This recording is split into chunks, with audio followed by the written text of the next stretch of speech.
एक ऐसी दुनिया के बारे में सोचिए जहां हर सुबह इंसान ये तय कर सकता है कि उसका शरीर कैसा होगा। नहीं, ये किसी साइंस फिक्शन फिल्म का सीन नहीं है, बल्कि एक ऐसी हकीकत है जिसकी नींव आप कह सकते हैं आज के विज्ञान में रखी जा रही है। तो आइए समझते हैं कि शरीर की ये रोजाना रीप्रोग्रामिंग आखिर है क्या। जरा सोचिए, कैसा हो अगर हर सुबह उठकर ये तय किया जा सके कि आज शरीर कैसे काम करेगा। ये सवाल जितना सुनने में रोमांचक लगता है ना, उतना ही गहरा भी है।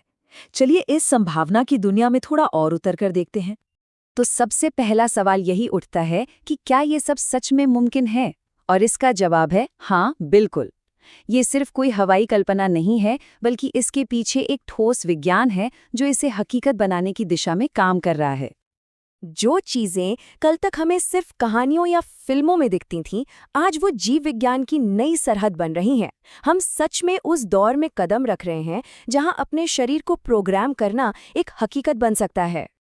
इस पूरी क्रांति की नींव आप कह सकते हैं 3 जबरदस्त तकनीकों पर टिकी है। पहली है क्रिस्पर, जिसे डीएनए के लिए एक तरह की मॉलिक्यूलर कैंची समझ सकते हैं, जो एकदम सटीक बदलाव कर सकती है। दूसरी है एपिजेनेटिक्स, जो किसी स्विच की तरह जीन्स को ऑन या ऑफ करती है, और वो भी डीएनए को बदले बिना।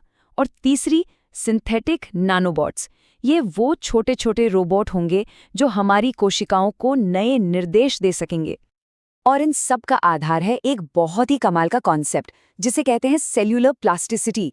इसका सीधा सा मतलब है कोशिकाओं के रूप बदलने की क्षमता। सोचिए, जैसे एक स्टेम सेल कुछ भी बन सकती है, दिल की कोशिका भी, दिमाग की भी। ये तकनीक उसी लचीलेपन को हमारे पूरे शरीर पर लागू कर देगी।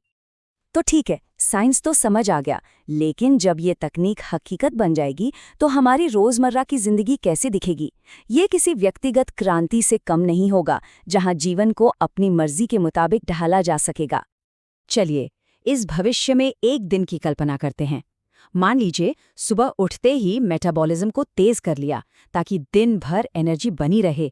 दोपहर में किसी मैराथन में दौड़ने के लिए मांसपेशियों को और मजबूत बना लिया, और शाम को किसी जरूरी काम के लिए दिमागी फोकस को एकदम शिखर पर पहुंचा दिया। सोचिए जरा, एक ही दिन में शरीर के कितने अलग अलग रूप। ये एक तरह का रोज का बायो मेन्यू बन जाएगा। जैसे स्वास्थ्य के लिए किसी वायरस से लड़ने के लिए इम्यूनिटी को रोजाना बूस्ट किया जा सकेगा। फिटनेस के लिए कुछ घंटों के लिए असाधारण ताकत हासिल की जा सकेगी।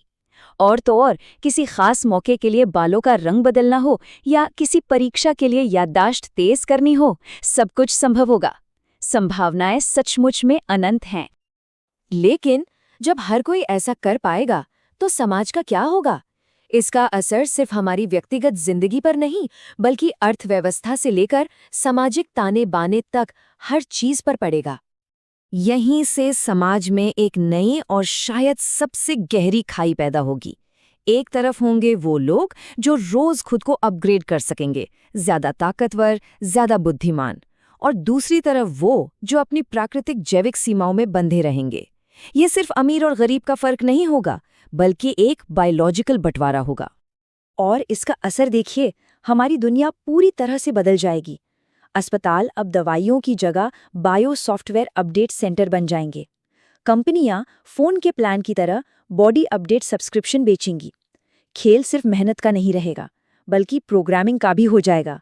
और फैशन का मतलब कपड़ों से ज्यादा जेनेटिक बदलाव होगा। लेकिन जैसा कहते हैं ना, हर चमकती चीज सोना नहीं होती। इस तकनीक के साथ कुछ बहुत गहरे खतरे और नैतिक दुविधाएं भी जुड़ी हैं।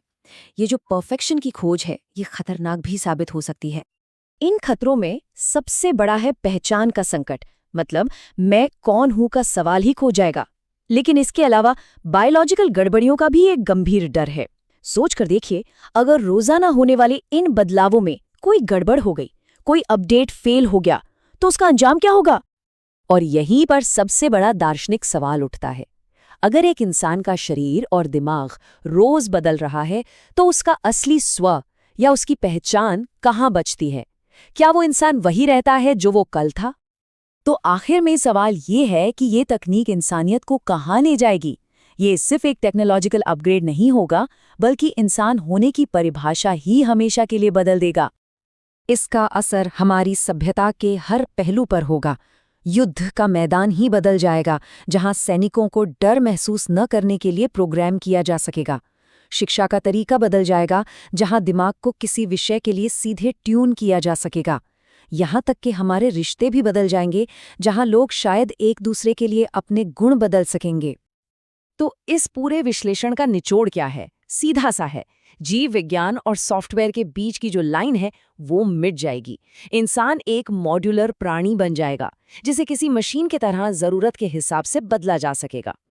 और अंत में हम इस एक सवाल के साथ रह जाते हैं, क्या ये तकनीक हमें अपनी जीव विज्ञान का देवता बनाएगी या फिर हमें कभी ना खत्म होने वाले इन बदलावों का कैदी बना देगी?